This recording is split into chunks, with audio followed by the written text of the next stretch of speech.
Hello and welcome, I'm Joshua Barnes, and today we're going to be diving into an insightful discussion on the recent deadly attack in New Orleans. In some new updates from the New Orleans attack, multiple individuals have been reported to be involved in it. Law enforcement officers have been seen conducting searches in Houston neighbourhood. A man intentionally drove a pickup truck into a crowd of revellers on Bourbon Street in New Orleans early on New Year's Day. The car ramming attack killed at least 15 and injured dozens more. The Federal Bureau of Investigation said a black ISIS flag was flying from the truck's rear bumper.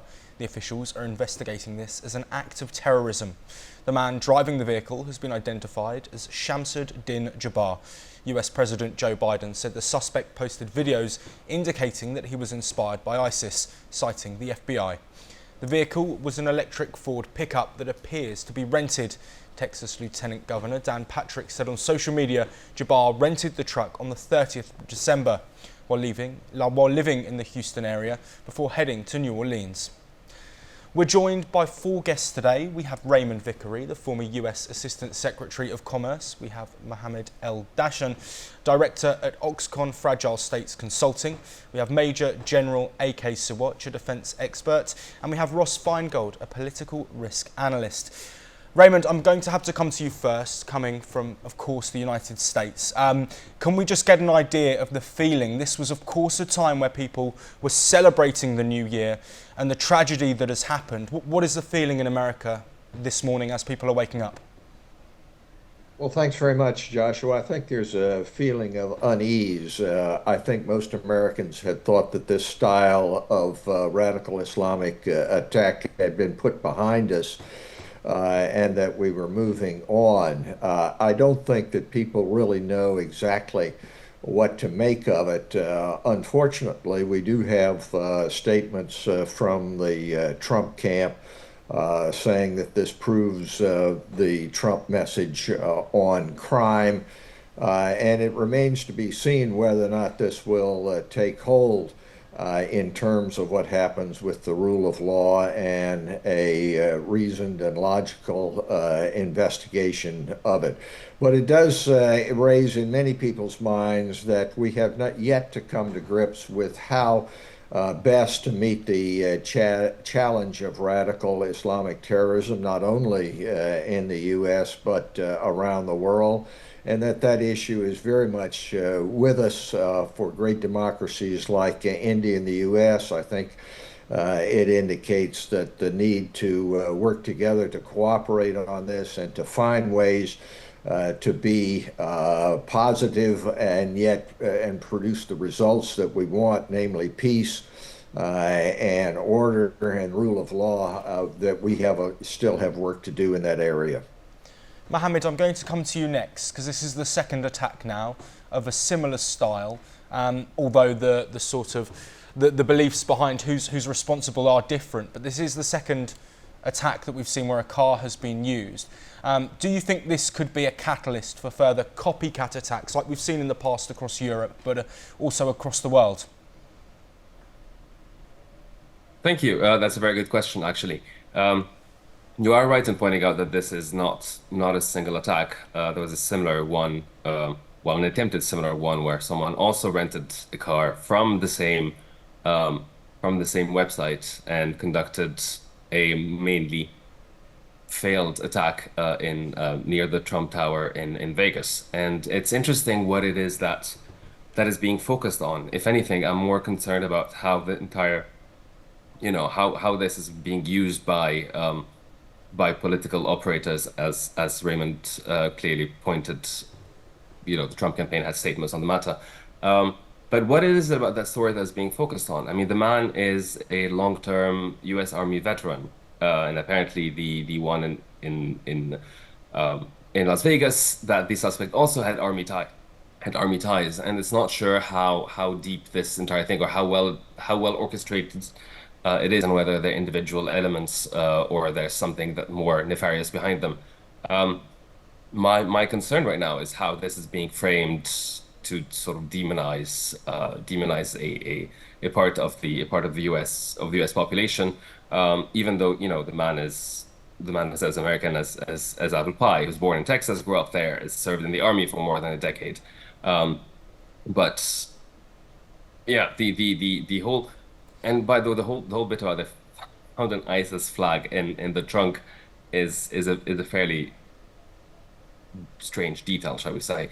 But it is the manipulation of that story to demonize population is the bit that I'm most concerned about. Um, Sadly, I don't. It's hard for me to predict whether there will be copycats of that for the simple reason that very, very sadly in the United States, um, mass shootings are troublingly and terribly not an unusual occurrence. I'm not sure if this is the kind of thing that would inspire copycats, um, especially within the US. I guess our US-based colleagues might be better placed to inform Mohammed, us on that. I'm But it, referring. the framing that is concerning. Mohammed, sorry to interrupt there. I'm referring also to the attack that we saw in Germany, where a car was used as a weapon in a crowded area. This is two attacks now of similar style. One seemed to be a lone attack, one seems not to be. But do you think that this use of vehicles as a method of attack is something that we might see, as opposed to it being a loss of life in America, which, as you've said, unfortunately is a more regular occurrence, unlike the use of a vehicle attacking multiple people at once? You were referring to the one that happened almost simultaneously in Las Vegas. The one that you're referring to in Germany, interestingly, it's very different profile of the person. The person is an avowed atheist and Zionist, and a former Muslim turned anti-Muslim campaigner. And yeah, like his posts are very, very much on actually accusing Germany of being too open to other cultures and pledging his allegiance to the Zionist cause, shall we say. So it's a very different profile of a person. Sadly, cars ramming into crowds, especially in holidays, is something that happens very sadly year on year almost. So not so much. I don't perceive that as a copycat as much as is a criminal tactic that has been used regularly. It's driving into crowds or during the Christmas season, during the festive season, basically trying to hurt people when they're happy, which is ultimately what terrorism tries to do, is try to make people more fearful and prevent them from sort of expressing joy. And attacking people on holiday during their holiday shopping is just as that. So it is a deeply, deeply nefarious set of attacks, but I don't perceive them as being copycats of one another. Ross Feingold, I'd like to come to you to look at the response that we've had. World leaders from across the world, in Europe, in America. We've of course heard about Trump's statements and him bringing it back to his policies, but we've also had a response from Joe Biden. What do you think the United States, and how do you think the United States will move forward? Considering we're in this transition period between administrations, do you think that this will be a catalyst for Trump to be able to push forward some of his ideas? And how do you think Joe Biden can work over the next 17 or 18 days to sort of try and put out fires that will arise from this? There's really not much Joe Biden could do in his remaining 18 days, and has more than 1 foot out the door. Even though he did hasten to go on television, which I thought was a good appearance by him, and he said the right things. Biden is always known for his ability to display empathy to people who are in need, the families of loved ones who've been hurt, victims of natural disasters. It's something that Biden usually does well. But as for incoming President Trump, he rushed to go on social media and hint that this was related to loose borders and immigration policy, even though the perpetrator was born in Texas and is an American citizen. In fact, he served in the Army. I think this is still going to be an impetus for Trump to argue that we need to do more for border security. And if we go back to his first few days and weeks in office in 2017, he also had the Muslim country ban as well. So that might also be something that he revisits, having gone through the first attempt and all the litigation that resulted from that. They might try and craft a similar ban on inbound migrants from Muslim countries as well. That wouldn't be a surprise. But generally speaking, I think Trump is going to use this as a basis to say that we need to empower law enforcement, whether that's local law enforcement, federal law enforcement, border security. And those are the kinds of issues that President Trump actually has a passion to speak about. General AK Sawatch, I'd like to come to you as a defence expert, and looking at the ISIS attack that we've had, there have been warnings following the current uprising in Syria that has now turned into a rebel leadership. Do you think that has potentially played a part, or is that potentially other organisations maybe linking the two when they shouldn't be? Because ISIS have been around, they've just not been together in one place.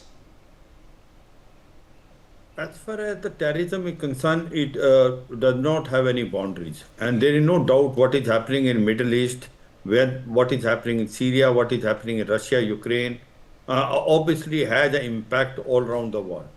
But certainly as far as the US is concerned, 2-3 things stands out. After 9/11, no major strike has taken place in US, because the US has gone out of way to ensure that anyone who's coming in US, his profile is checked thoroughly. Illegal migration was controlled, and also the intelligence agencies were keeping an eye on the potential module, whether they are overcount worker or sleeper cell. But of late, it looks like that there has been some leniency, and that's why Donald Trump time again is trying to convey that the illegal migration which is taking place, whether it is in US or in Europe, is a cause of concern, whether it is through Mexico or through Canada. So no denying the fact these issues which are there. As far as this case is concerned, obviously it is slightly different. Jabbar was basically a military veteran. He served in US Army from 2007 to 2020. He has been in Afghanistan from 2009 to 2010. And he was an IT professional, and now he is involved in real estate. But this is also fact that after his retirement, he has been inspired by ISIS policy, and he has sent a video before attacking that he is now joined ISIS. So this is a cause of concern, that in case even a veteran cannot be left alone, there has to be some intelligence somewhere which has to keep track of everyone and everyone. And now as far as this case is concerned, imagine that he's using a truck, like what you were asking.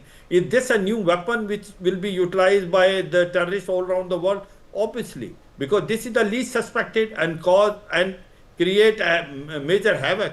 You know, he cannot be challenged in case he's taking a vehicle. No one can suspect that he can become a potential missile, but he became like this, and he has killed almost 15 people and more than 30 people are injured. So this is a new trend, and this will continue. But what it needs to be done as far as US is concerned, they have to tighten their belt. The internal security by FBI has to be there, that your intelligence system should be such that you preempt such thing happening. Keep a track on all these potential people who can become vulnerable to ISIS module. Now, as far as this individual is concerned, after he has come out of army, possibly his involvement with ISIS, not only today it has come, it was there. And this somewhere we have missed it out. So certainly I can say one thing, that what is happening all around the world, you will find the radicalization will increase. And the radical elements will try to infiltrate in majority of the country, whether it is Europe or US. And they will try all methods to infiltrate and create a chaos and confusion. So all these countries have to be alert, and Donald Trump has made up his mind that as far as illegal migrants are concerned, he will go all out, and he will stop any illegal migration to take place in future. Possibly this incident will make his case stronger, and it will say that whatever Donald Trump was saying, he had a lot of meaning in that. And whether this action or though Las Vegas, where the incident had taken place just outside the Trump hotel, though they seemingly not connected, but they yet looking connected, because they have been hired through the same app, and both are the veteran. So all said and done, I can say with a lot of conviction that the terrorism has no boundary, and everyone in the world has to be very alert and alive. What is happening all around the world, a churning effect is taking place in Middle East, taking place in Syria, taking place in Russia-Ukraine war. You will find the Islamic radicalization will increase, and you will find that US will become a target until unless it tighten its belt and make this immigration policy sticker, and also keep an eye on the potential threat which is lurking inside the country in terms of overground worker and sleeper cell. Raymond Vickery, I want to bring it back to the point that was just raised there. This is an Army veteran, an American Army veteran. The profile is somebody who is protecting the country and has become radicalised. Does that hit harder for the US people? Well, of course it does. We really admire in the United States the institution of the military. It's one of the few institutions in the U.S. Compared to legislative, judicial institutions, which has really increased in its saliency and in its support from American people as a whole. So to have a former veteran attack in this way is, of course, troubling. But I would point out that this fellow has nothing to do with illegal immigration. And the problem here in the United States now with the Trump presidency looming is whether or not this kind of attack will be conflated, not just to deal with what the problem is, which is radical Islamic terrorism, but generally to increase the police state, if you will. There are those who now are trying to counteract in the Trump camp the fall in crime in the United States. All the records are showing that murders are down, violent crime is down, and of course this goes completely contrary to what the Trump message has been. And so now he's seizing on this to try to say, oh, well, what I said about crime generally, what I said about illegal immigration is all true, which is not the case at all.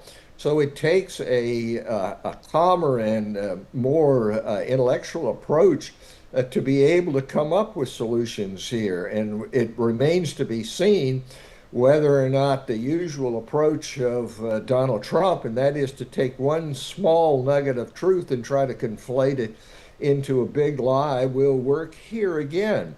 And it seems to me that's the real danger. I would point out that key here is what our existing law enforcement institutions will do, such as the FBI. The FBI is absolutely essential here to finding out whether or not there is complicity from others and what the situation is. And yet the Trump administration is now trying to put into control of the FBI someone who will use it for political purposes, to use it for retribution against perceived enemies. This is a very, very great danger. We have yet to see how it'll play out because Trump is not in office yet, but it's a very troubling aspect. And as I said before, it seems to me that those people of goodwill, both in great democracies like India and the U.S. And across the world, need to work together to have an effective approach as opposed to one which is helpful to an individual's political aggrandizement. Ross Feingold, off the back of recent attacks that we've had of terror nature in Europe, we had, of course, the Magdeburg attack recently. The AfD came out and protested afterwards. We had an attack in the United Kingdom. The far-right actors in the United Kingdom came out and caused chaos and riots within the UK. Do you think we could see something similar from the American people, or do you think it will play out in a different way? We can't exclude the possibility that people are going to make their opinions known, and that their opinions are going to be very anti-immigrant, very similar to what transpired in Europe, as you mentioned. So we can't exclude that possibility. But again, to bring this back to President Trump, even though he appears to have conflated illegal immigration with a perpetrator who was born in the United States, I would say again that this kind of incident, which is just so public and affected so many victims, I think it does give Trump some latitude, whether we like what he does or we don't like what he does. I think he's going to get some latitude from the public, and any new president does have a bit of a honeymoon period as well. So I think if he does proceed quickly on border control and immigration issues, or even crime in general, notwithstanding that statistics do in fact show that most violent crimes in the United States are going down in recent years. But I think Trump is going to have a lot of latitude from the public, and he's certainly going to have support from a Republican-controlled Congress to put a lot of effort into these issues. So I think knowing his style and looking again what he did in his first term, crime and illegal immigration are really going to be top priorities for President Trump once he begins his term in office. Mohammed El-Dasham, what do you think that impacts could be with Trump potentially using this again to further push down his message of stopping illegal immigration? What do you think the impact could be across the world? India, Middle East, other places where people are travelling to work in the US. Do you think this could put people off? Do you think this could cause conflicts which might potentially raise further questions and further debates around migration, whether it's legal or not? Well, I mean, migration is a right that is enshrined in every human rights document, and the United States has a proud history of being a land of migrants at the end of the day, and it is something that Americans will not want to get rid of anytime soon. Like discussion over ending the right of jus solis, citizenship by birth in the country, when that has been raised, of canceling that, I think there's quite an uproar from across the political spectrum, because that goes down to the fabric of how the United States perceives itself. One thing that's important to point out, though, is that the fact that this conversation has jumped from what it actually is, which is local terrorism, essentially, which has been on the top of the list of the FBI threats for years. It has been local terrorism, and particularly right-wing local terrorism.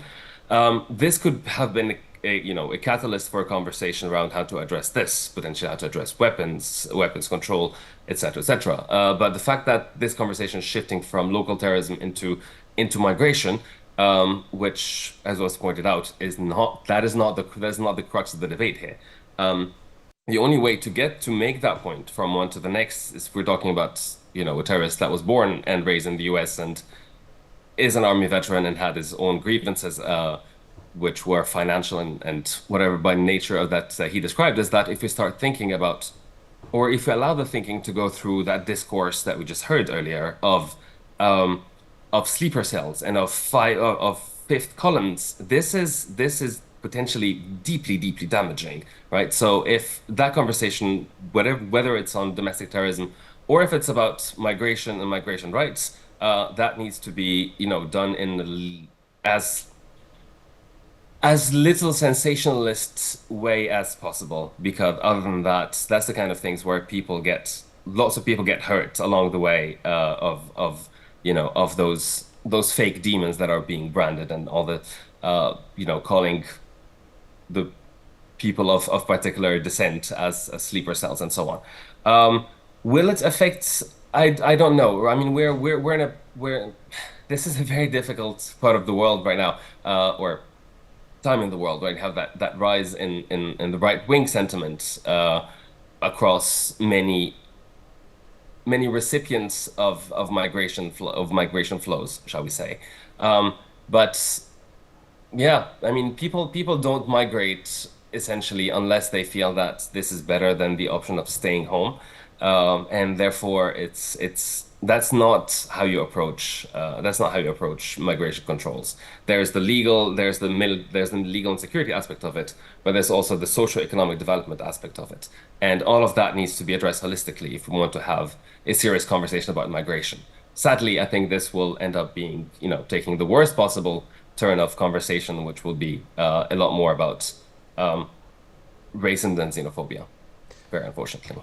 Raymond Vickery, I'd like to come back to you for the last one. I want to bring it back to the people, and the people that are currently in New Orleans. We, of course, have the Sugar Bowl, which has been delayed a further day. But in terms of the people who have lost their lives, the loved ones, but also the area, of course, our thoughts are going out with them. But what are the thoughts of people in America? And I really want to sort of finally wrap up with sort of thinking about what's next for not just New Orleans, but the US. Well, I think that there's a great deal of sympathy, empathy, sadness in regard to these kinds of tragedies, and this one is no exception in the United States. When you read the profiles of those who've lost their lives, of the loved ones who are now bereaved, it puts a real damper on moving into 2025 with a very positive outlook.